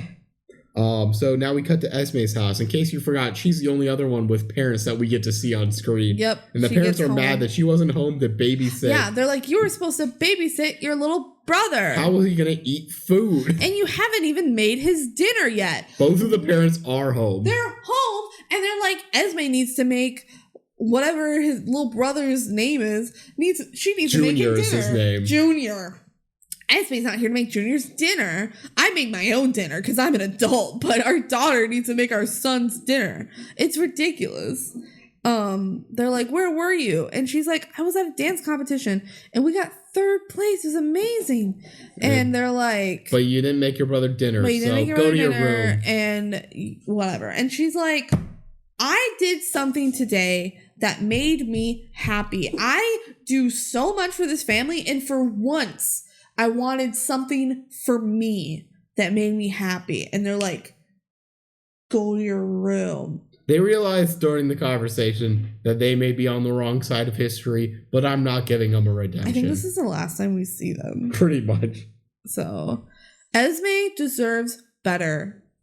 She deserves so much better. So, next we have Daisy going to her place of importance. What? It's Bartlett's home. How'd she get the location? I don't know. Because Esme broke into admin and got all of her personal info. Esme's just a government agent.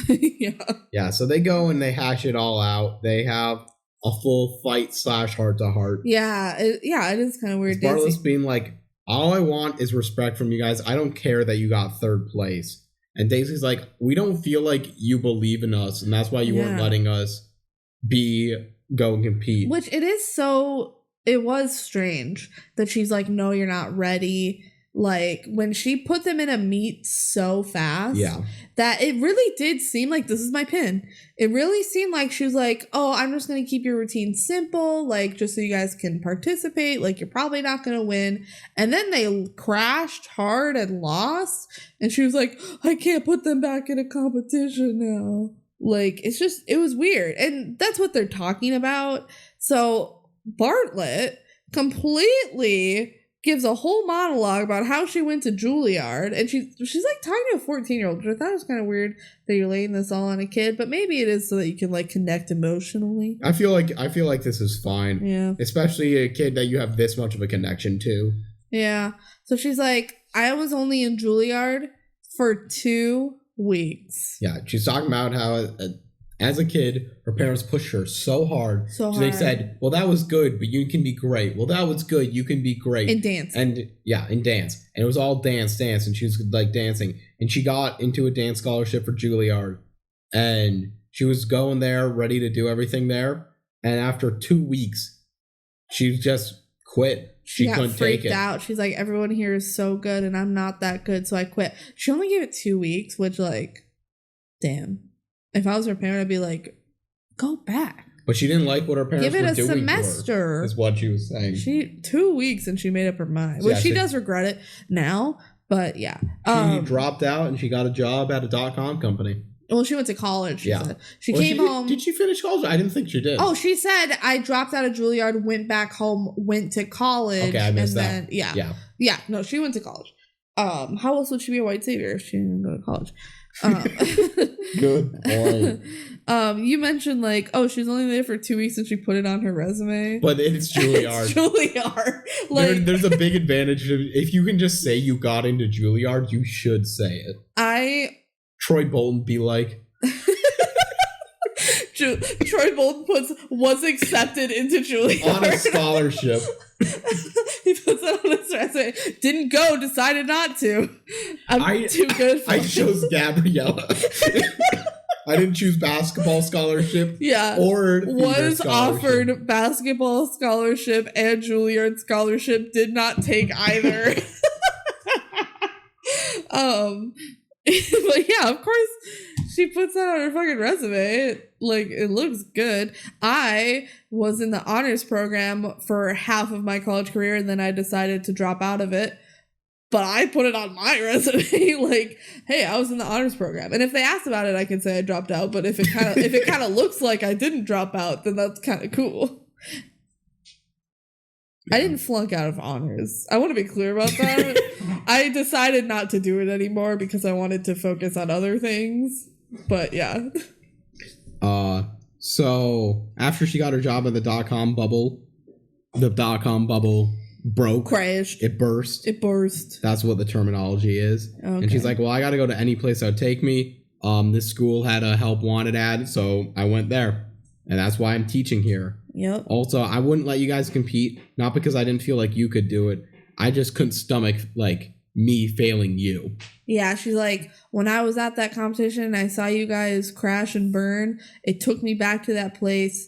And I felt insecure, so I didn't want to compete anymore. It was all on me. It wasn't you guys. This is my problem, not yours. Yeah. And Daisy's like, hey, we're not dumb enough to say we can do this without you. Also, your routine got third. You're clearly doing something right. Yeah, si se puede. Si se puede. And she's like, si se puede. It's like, yeah, that's our motto now. Get with the times. It means, yes, I can, because she doesn't speak Spanish. Yeah.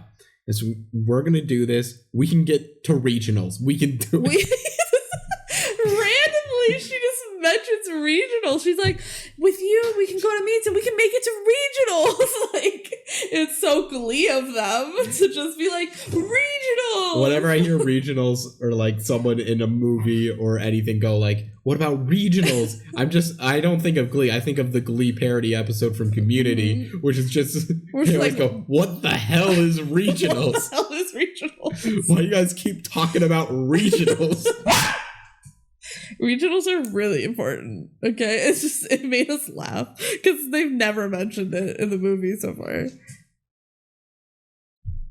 All right, so then Bartlett goes to talk to Alyssa's parents. Because Alyssa's parents are the only ones that actually care. Yeah, they're the only ones that care. Literally nobody else cares. And she's like, I'm so sorry. It is all my fault. Like, they felt like they needed to do this without me because I wasn't giving them a chance, but I promise, like, I will be there. She says, and I hate this line, is, yes, they had poor judgment, but I had even worse judgment by not having faith in them, which I hate.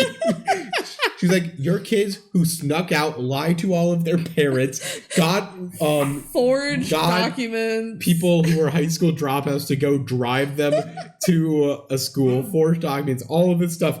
That was worse than me not thinking they could dance. I was worse. I was worse than that because I didn't think they could dance. Exactly. And they're like, you know what? We think this dancing is good for them. Like, Alyssa now has friends and not just books. So, like, we're not gonna tell on you. We're Gucci. So, yeah. So now we get the only montage of the movie. The only montage. Finally, Jesus Christ. Is this even a like sports competition movie? If this is the only montage, it's my God, crazy. Yeah. They really should have used the active montage. It's like the opposite. What movie were we watching that had too many montages? Was that Genius? Genius had a lot. I immediately went to Stuck in the Suburbs, but that is flashback montages. That's worth. You're right. I think it's Stuck in the Suburbs. It's opposite of Stuck in the Suburbs, which relied so heavily on their montages. Yeah. So it's just actually them dancing, but also we get to see some of the biology class where, guess what? Bartlett's a good teacher now. Yeah. Apparently. She like has them do this like gauntlet. Yeah, she divides them up into like survivor tribes. It says the winning tribe doesn't have to do homework today. Yeah. They all got to do these like big note card pop quiz. They're like sorting terms on the whiteboard and like racing to do it. All the kids are super into it. Yeah, it's so fun. This is the only time we get to see the classroom since like day one. This is like the equivalent of like Jeopardy day in class when you get to like study for the test and like the teacher's like, we're playing Jeopardy, we're playing Kahoot today, and everyone's like, yes. Yeah, and we also get to see them win some trophies from some dance meets. They go through so many dance meets here. Again, the pacing of this movie is wild. Back to the classroom. Back to practice, back to the classroom, dance meet. Like, it's really all over the place, especially because the classroom scene is one day and they keep coming back to it. They keep going to this one day of class versus like multiple months probably of dancing. It's weird. And the principal comes in and he's like, hey, you're getting pretty good at this. Dancing and teaching. So now the montage is over. Bartlett pulls Daisy aside like after class one day to be like, hey, talk to me about your scholarship offer. I heard Renee Elliott. That's definitely her name. What if it actually is her name? It would be really funny if it is her name. We just got it right. That'd be crazy. I wonder if it's on the cast list. 1 second. It maybe is. Oh, we got the Elliott right. It's not Renee? It's not Renee. Oh, that's the part I was sure of. It's because I said Miss Renee early in this podcast. What was it? It's Lionel Elliott. Lionel? That's not it. Lynell. Liana? Linnell? Linnell?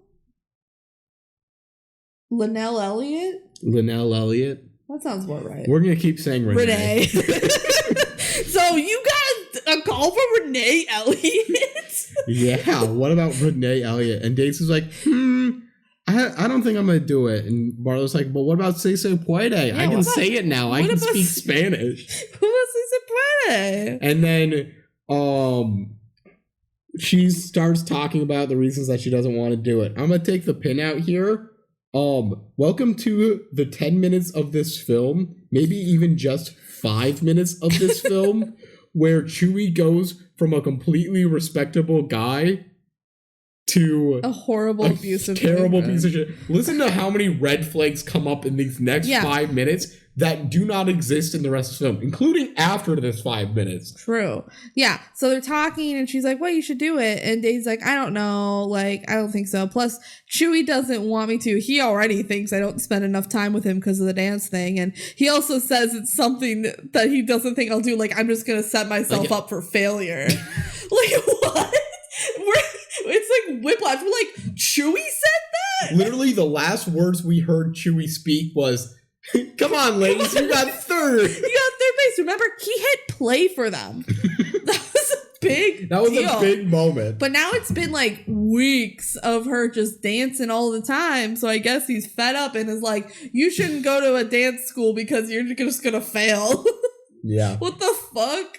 And then Bartlett's like, oh, that's your boyfriend, right? He's a mechanic. Yeah, he's a mechanic. He dropped out of high school. Well, it sounds like his future is decided for him. Is that what you want? I remember specifically, you're like, red flag. And then she's like, your boyfriend, what grade is he in? And Daisy goes, no grade. He dropped out. And she's like so proud of him. She still is in her brain like the best thing a kid can be is dropped out. Yeah, it's like, girl. And so Bartlett goes like, well, then it sounds like his future is decided for him. Do you want your future decided for you? And Daisy's like, shit. Yeah. All right, cut to the end of another meet. Wow, they got second. Yay, they got second. Oh my god, they're going to regionals. They're going to go to regionals. And yay, they get off the bus and Daisy goes to meet with Chewie, who's in his car to pick her up. Yeah, and she's like, guess what? We're going to regionals. And Chewie's like, ugh, I hate you. Why are you still dancing? She says we're going to regionals, and he says, that means this thing's not over yet? This stupid thing. This stupid thing's not over yet? And she's like, well, it would have been if we didn't win, but we did. And he's like, you're a terrible dancer. Literally. Such an asshole. I didn't write down everything they said, but he is just saying these random shit that does not make sense. She's like, and I like might want to go to that school. And he's like, what are you doing? You're like ruining our future together. Like, you're supposed to drop out and be with me. And I'm a mechanic or whatever. And she's like, she literally says, I'm just a kid. Like, I don't want to spend my whole life wondering why. I want to know. Says every day she wonders what would have happened if she stuck it out at Juilliard. Yeah. I don't want to wonder. I want to know. I want to know. I love that line. And I love how she says, like, I'm just a kid. Like, I don't need to be an adult right now. I don't need to settle down with you. Like, I'm going to go and chase my dreams. It's a good scene, actually. So, yeah. And then Chewie. It would make more sense if Chewie was portrayed as someone who had this within him. But it's so out of left field that it's just kind of funny. Chewie said something in Spanish and it wasn't translated in the subtitles, so I'm like, damn, I don't know what he said, but it sounded mean. Yeah, he just said, fuck you. Fuck you, bitch. And he drives off, leaving her. That's her ride. That's true. She had to walk now because her parents don't care about her. Yeah, we don't even know if she has parents. She has a mom. She mentioned a mom. She's like, my mom can't afford that. So Daisy, we then get a cut to her at home where she looks at a photograph of Chewie. She has a photo of Chewie. And she sets it on her night table and she decides to call in the application to Renee Elliott. Hello. The fancy Renee high Elliott. school of performing arts. Yeah, she says, hello, Renee Elliott. This is Daisy. We met at that one meet. I decided I would like to apply to the High School of Performing Arts. We don't have a Renee Elliott here. Do you mean Linnell Elliott? No, I'm pretty sure it was Renee. I met her one time and I have her card in front of me. She crossed out Linnell and wrote Renee. So that's the end of that scene. So now we get this just tiny little extra scenes that, like, a lot of this stuff does not... This movie feels like it's padded, but it does not need to be padded. They could have just extended a bunch of scenes. They keep having, like, plots that last, like, 30 seconds. Yeah. So Zavala's like, hey, Bartlett, we don't have the money to go to regionals. Fuck. Yeah, we never budgeted for that because the team never was even close to being good. Yeah, because she says, I know you guys had a budget. Like, why is this not in the budget? And he's like, no team was even close to making it to regionals. So Bartlett's like, what, you want me to tell them that if they were just worse, it wouldn't be a problem? Like, why are you punishing them for success? Yeah. Then the whole team starts brainstorming ideas for the regional dance. And they're like, what should we do? And Bartlett's like, maybe everyone should do their signature moves. So we get like a little turnaround of everyone doing their signature moves. I'm going to salsa and merengue. And someone's doing like the washing machine. And Athena from Kim Possible shows up and uses her staff to go stab an enemy. My signature move. Throw it, Kim.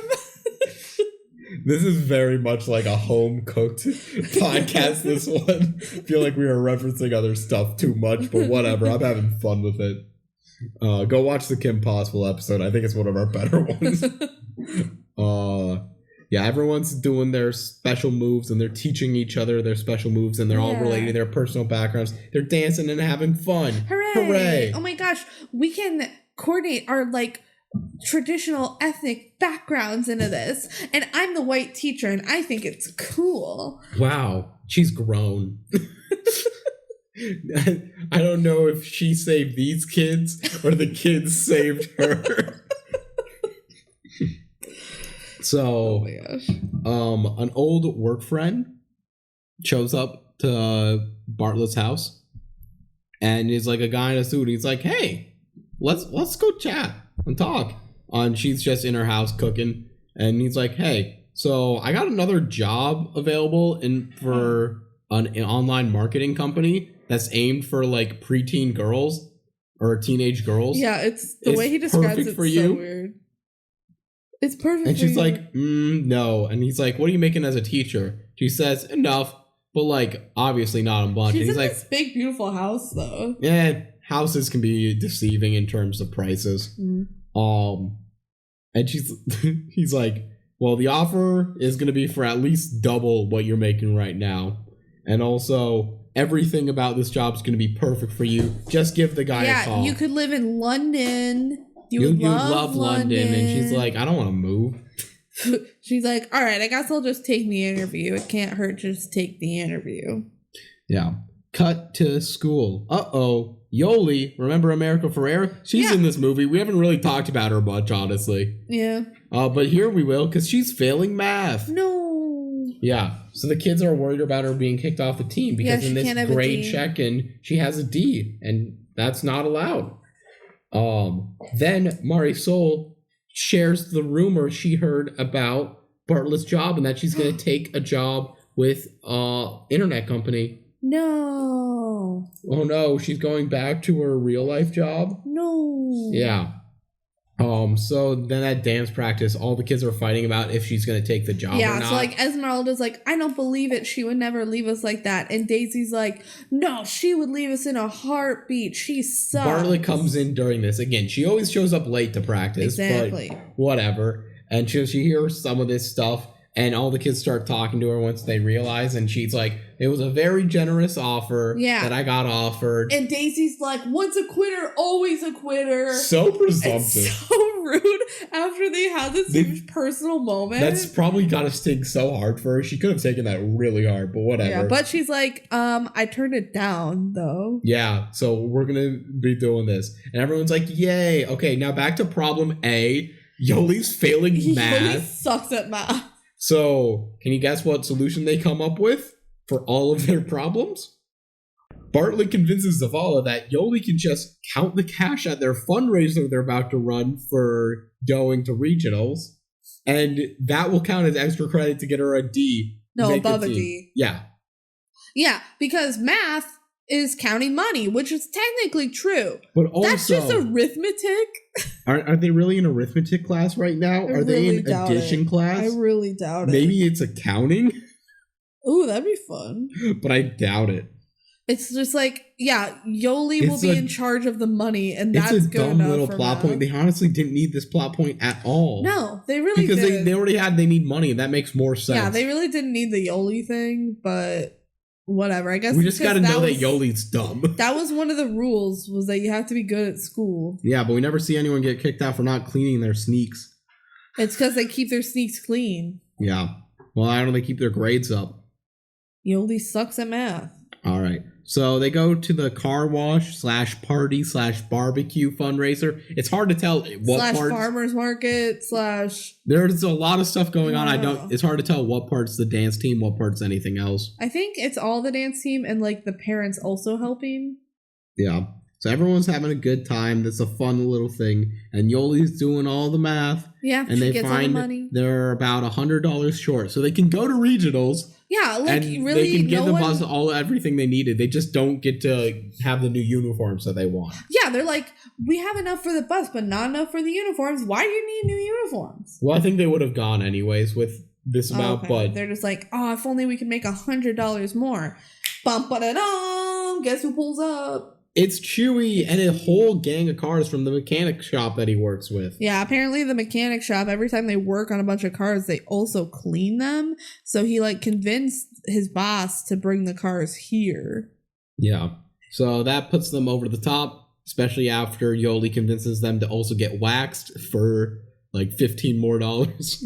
Yeah. Yeah. So they're going to all go to regionals. Yeah, woo! Chewy is back, baby. He was nice this time. They're all celebrating going to regionals. I would like to point out we never got to learn if Yoli did the math right or anything. We saw her counting the money and stuff. Yeah. And then we cut straight to regionals because we don't need any scenes that help transition. And they have new uniforms, which just look a little nicer and crisper. Even though I kind of like their other uniforms. I thought they were cute and personal because they like put their own little flair on it. But whatever.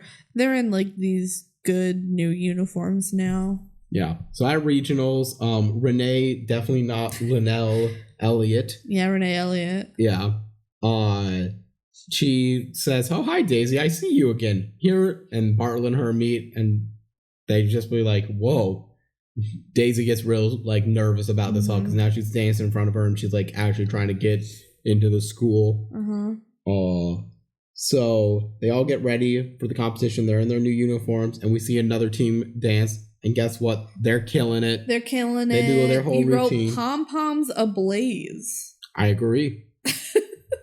Yeah, they do really good. It's hard to describe dancing in a podcast. Also, this isn't the team that we're cheering for. Yeah. So, yeah, the crowd cheers. They did well. Blah, blah, blah. Esme panics in the backstage because she can't find the pom-poms. Yeah, where are the pom-poms? And Daisy's freaking out because Renee Elliott's here. Oh my God. She's watching. So Bartlett comes up and starts talking with Daisy. Daisy's panicking about there, and she's like, hey, there's a big difference between being the best and being your best. Being the best is like impossible. Stupid and like not easy to judge or anything like that. Mm-hmm. And you're never going to feel satisfied with that. Being your best is something you can do. Just be your best. Yeah. You're so happy dancing in my classroom. Oh my God. Dance like that. Take the pin out. Don't dance to win. Just dance how you love to dance. I saw the joy in your eyes. Yeah, that one time, the first time I saw you dancing in my class, remember when I went, whoa. I saw the joy in your face. Just follow your heart and you'll always win. Meanwhile, the team find their pom-poms. Oh, thank God that resolution. That was such a weird plot point. They really needed that. We were so scared. They really did. This movie, you said it yourself. They love to create problems just to solve them 10 seconds later. Immediately solve them. Si se puede. Si se puede. Yeah, they say it more times than I write down. Woo, si se puede. Yeah, it's like all throughout the back half of the film. Yeah. So Marshall Middle School goes out to dance. Daisy counts them down. And she's clearly panicking at the beginning of this. She just freezes, and everyone else starts dancing. Everyone else is like bumping into her because she's not moving. Yeah. But then Yoli literally tells her like, "Well, we're going. Let's go." It's actually kind of a cool shot of her. Like she kind of turns around, "Let's go," and then they go, and Daisy starts dancing, and then she's like, "You know what? Hell yeah, I like dancing." Oh my God! And their routine has all of their special moves. What? They did all their special moves. Yeah. They do a fun little move I like where Daisy jumps into the splits and where other people grab her. Yeah. It's pretty fun. It's pretty cool. They get some weird techno music. It's kind of a weird music backing choice, but whatever. Yeah. It's a whole standing ovation for the performance. Also, Chewie is there. Yeah, Chewie's supportive. He's in the audience. So are the parents for Alyssa. I don't think Esme's parents are there. No, they suck. We never get a resolution with them. They just are shitty parents. Yeah. And guess what? Renee Elliott likes it too. Hell yeah. So the team's so happy going down the end. They're like, oh my God, are we going to go to state? Are we going to go to nationals? Internationals? And Bartlett's like, wow, you guys are great. It's like, you guys are amazing. And they said, well, it's because you're such a great coach. Yeah, we couldn't do this without you. White woman. Why? She's the main character in this minority movie. Yeah, woo! So then we get Chewie and Daisy talking because he's there. And he's like, hey, sorry I was such an ass. The screenwriter made me. I hated feeling like I was being left behind, like you're going ahead of me. That's why this dropout's dropping back in. He's going back to school. This is the best answer if they're going to put these two back together, which why did they break him up? But whatever. He's going back to school like she inspired him and maybe they can have like a better future together. Yeah. So I'm okay with this resolution because I feel like he's making a good choice.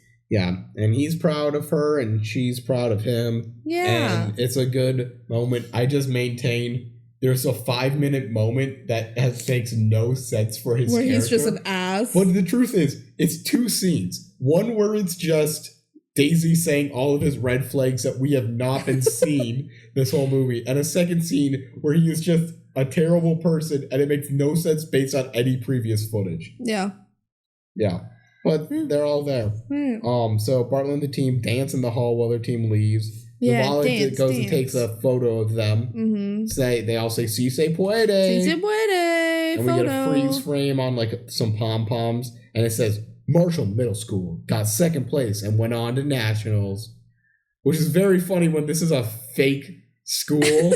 Yeah, it's a fake store, like a fake school. And they're like, yeah, they went on and they went to nationals.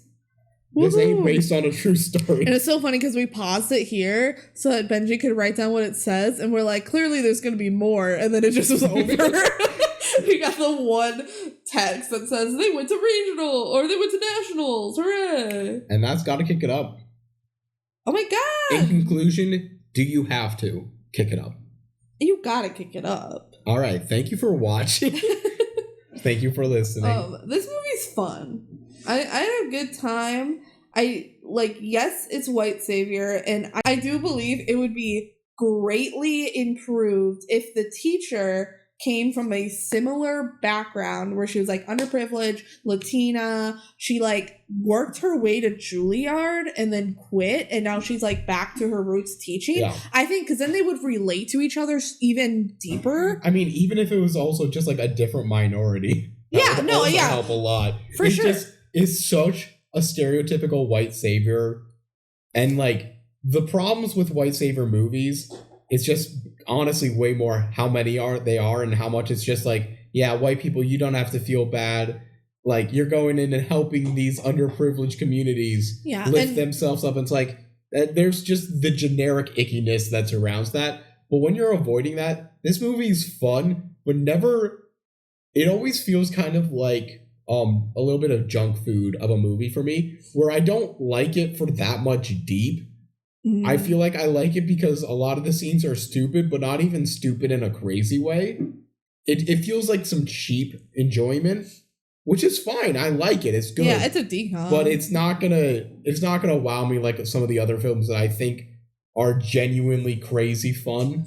Yeah. Wild. And like we're talking about the white savior stuff, like it really wasn't like rubbed in your face. No. That like it really wasn't mentioned at all. It's just like apparent that she's white. In a modern lens, it's super apparent. Yeah. Like we mentioned The Blind Side in here. It's like how if you watched The Blind Side today, it fits very different. Yeah, because at the time the movie was beloved. Very popular. Yeah. And now it's like people got a lot more aware, and that's on people to get aware, and that's on us to criticize an older movie that fell into all these tropes that are damaging to like the media world. Yeah. But yeah, that's gotta kick it up. I do like the movie. Yeah. Where did we have it ranked? Oh, I will tell you. Final Jank House ranking of this was 44. It's pretty high. You have it at 50, and I have it at 42. So I have it right in my B tier, which I still agree with. Like, I don't think I'd really change my ranking of that. I think it belongs in B. I also have it right in B tier, and I think, yeah, that makes sense. And honestly, if you're only going to have like one problematic thing in a DCOM, that's going to be better than average in a lot of ways. Yeah. I think overall it's a good watch. Yeah. And America Ferrera's in it, and she's definitely the main character.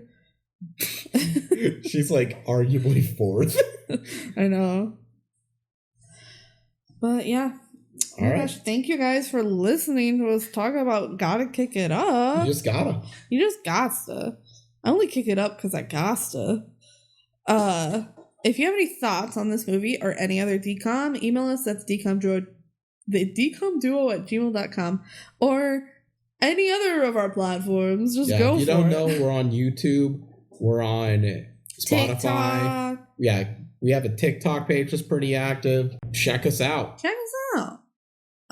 Now we have to spin the wheel for our next DCOM. And we have to make predictions on what we think it's going to be. Ooh, let's think about this. I have to go for an exclamation point one. So I'm going to go, you wish.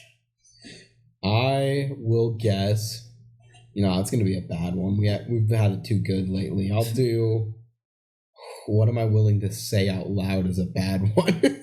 Because I was going to pick Princess Protection Program, but am I going to let people know that? I guess so. Princess Protection Program. All right. That movie's bad. Spin the wheel. Do do do do. Do do do do do. Hell yeah. Stepsister from Planet Weird. Stepsister from Planet Weird? Let's go. Baby. Let's fucking go. This movie slaps. Well, tune in next time to hear about the Bubble Girl. 2 weeks from now, we'll talk about how my stepsister's a bubble. Thank you for watching. I am grotesque. Sorry. Yeah, Goodbye. Thanks for watching. Bye.